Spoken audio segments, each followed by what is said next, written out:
pour situer un peu le travail, donc en fait c'est un travail en fait qui a été fait donc financé par le Pays de la Loire et aussi donc l'ESA. Donc c'était donc l'impact du numérique donc sur les exploitations agricoles. Ici donc je vais vous présenter une partie donc de la thèse. Ouais. Donc moi donc en fait comme c'est une je ne vais pas présenter le plan parce que c'est très académique, introduction, méthode, résultats et conclusions. Donc, pour commencer ma présentation, donc ici, je vous ai présenté donc, les trois grandes technologies en fait, qui a fortement évolué, donc, fait évoluer donc, la société, l'activité en fait, dans les pays occidentaux. Donc, ça a commencé donc, par la machine à vapeur, puis donc, venue donc, l'électricité. Et ensuite, il y a eu donc l'électronique. Donc ça, c'était les trois grandes technologies en fait qui ont fortement évolué. Donc comment on réalise donc les activités donc dans les entreprises. Aujourd'hui, en fait, on parle de la quatrième évolution. En fait, c'est la révolution par le numérique. Et effectivement, donc dans cette quatrième révolution, ce qu'on constate, c'est qu'aujourd'hui et en fait, ceci s'accompagne par un changement de contexte en fait, de production donc, des agriculteurs. C'est-à-dire qu'aujourd'hui, c'était qu'avant, ils avaient comme fonction donc, que de produire. Aujourd'hui, les agriculteurs doivent assurer donc, la traçabilité, assurer la protection de l'environnement, garder les emplois dans les zones rurales. Et ceci donc, en gardant tout aussi bien donc, la fonction de production. Et c'est dans ce contexte-là en fait, que le numérique propose donc, une solution. Donc, notamment donc, en assurant que ces technologies-là peuvent avoir ou améliorer donc, ces trois performances. Et en fait, quand on regarde un peu donc, dans la littérature, ce qu'on constate très rapidement, c'est que quand on parle de numérique donc, dans l'agriculture, ben, en fait, on parle de foison de technologie, en fait, il y a de quoi s'y perdre. Et nous, donc, dans ce travail-là, nous, on avait défini donc, notre définition de numérique comme étant toute technologie qui utilise donc, des données actualisées pendant son optimisation. Et dans cette définition, donc, il y a trois groupes de technologies. Donc, il y a tout d'abord les technologies qui sont liées donc, à la communication. Donc, ça, c'est les TIC. Ensuite, il y a les technologies qui sont liées à l'agriculture de précision. Donc, là, on a... En fait, ça se sépare en trois groupes. Donc, les technologies d'enregistrement. Donc, ça, c'est pour capter les informations donc, de l'état de la nature donc vers l'agriculteur, donc ça c'est pour enregistrer. Ensuite, on a les technologies de guidage où en fait, c'est pour prendre les décisions donc, par rapport aux informations qu'on a capturées. Donc, ensuite, il y a les technologies d'exécution. Donc là, on parle donc des technologies qui vont exécuter les décisions prises par les OAD. Et ici, pour illustrer donc, ces quatre groupes de technologies, donc, il y aura Internet qu'on va étudier. Ensuite, donc, il y en a les technologies d'enregistrement, donc c'est la surveillance électronique. Ensuite, on a les OAD, donc ça, c'est les outils d'aide à la décision. Et en dernier lieu, donc, on a les robots traites. Donc ça, c'est les technologies qui vont être étudiées donc, dans cette présentation. Et ensuite, donc, nous, on va appliquer donc, ça, ces utilisations numériques donc, par rapport à notre contexte qui est en fait l'azote, c'est aux problématiques de l'azote. Et pourquoi on étudie donc l'azote? Parce qu'en fait, effectivement, c'est l'un des problèmes qui est principalement posé par l'élevage laitier. Et du coup, et en plus de ça, donc, effectivement, il y a un fort investissement donc, dans les matériels, notamment numériques, donc dans le secteur laitier, et aussi ça fait partie des secteurs qui sont en amont en termes d'utilisation numérique. Et notre question de recherche, du coup, dans cette présentation, c'est est-ce que les technologies numériques influencent donc les performances environnementales? Donc ici, on va prendre comme indicateur donc la quantité d'effluents par exploitation des élevages laitiers en France. Donc, pour répondre à cette question, les données qu'on a utilisées, donc c'est les pratiques élevage donc 2015. Ce choix a été fait parce qu'en fait c'est une enquête réalisée par le ministère de l'Agriculture qui a pour objectif d'être représentative de l'élevage en fait français à l'échelle nationale. Et comme méthode, donc nous on a emprunté en fait une méthode utilisée donc dans l'économie de la santé qui en fait afin d'assurer un effet causal. Et en fait c'est en d'autres termes c'est pour être sûr que l'effet qui est induit en fait par ce calcul-là vient du médicament ou dans notre cas ici l'utilisation du numérique.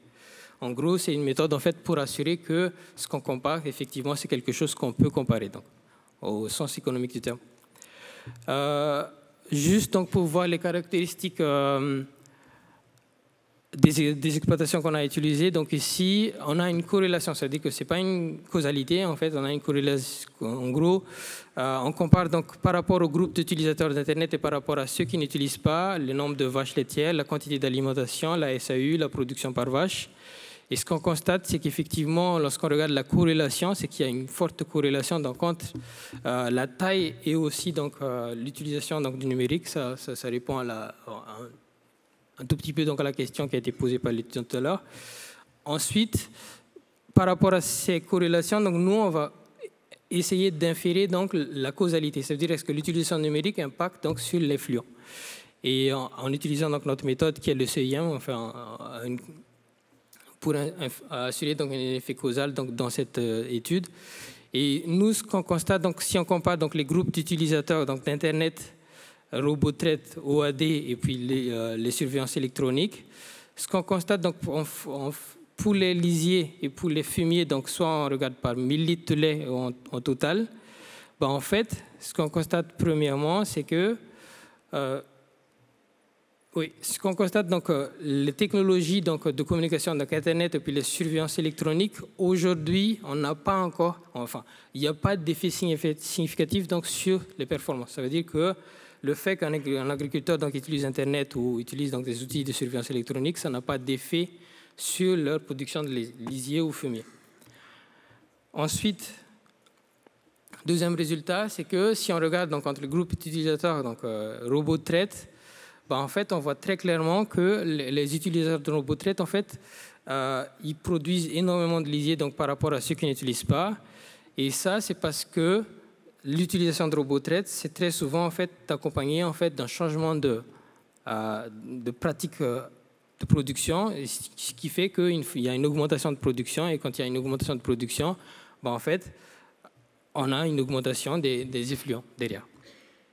Ensuite, notre troisième résultat, qui est en fait ici le résultat où il y a un peu d'espoir, on va dire, c'est les OAD. C'est-à-dire ici, ce qu'on a constaté tout d'abord, c'est que les OAD, ça a un impact.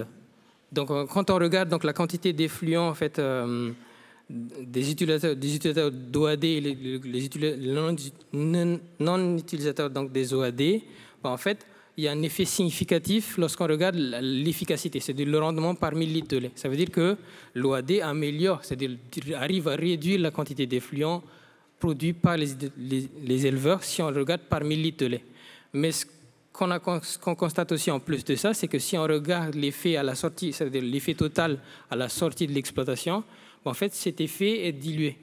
Et ce que nous, en fait, on met derrière ça comme explication, c'est que en fait, le peu de gains que l'agriculteur gagne en efficacité, en fait, il se met à produire un peu plus. Et ici, donc, on a ce qu'on appelle donc, un effet de rebond où, en fait, effectivement, le numérique améliore les performances environnementales, mais ça s'accompagne par le fait que les éleveurs, derrière, en fait, ils vont s'agrandir.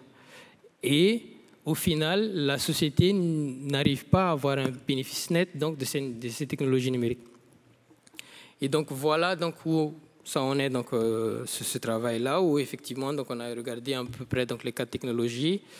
Et en guise de conclusion, donc, nous, ce qu'on a vu, donc, effectivement, donc, il y a 2 technologies où on n'arrive pas à capter donc, les effets, où il n'y a pas d'effet. Donc c'est les technologies de communication et les outils de surveillance. Le RoboTrade, par contre, c'est une technologie qui est orientée essentiellement, généralement donc, pour la production. Et derrière, les OAD restent les technologies qui montrent des effets positifs. Par contre, cet effet positif, en fait, est noyé par un effet de rebond. Donc, tout ce travail donc, nous amène donc, à poser donc, certaines questions, donc, notamment donc, l'accessibilité. Parce que ce qu'on a vu donc, tout à l'heure, c'est que certaines technologies, aujourd'hui, en fait, restent quand même peu utilisées ou en fait, peu adoptées par les éleveurs.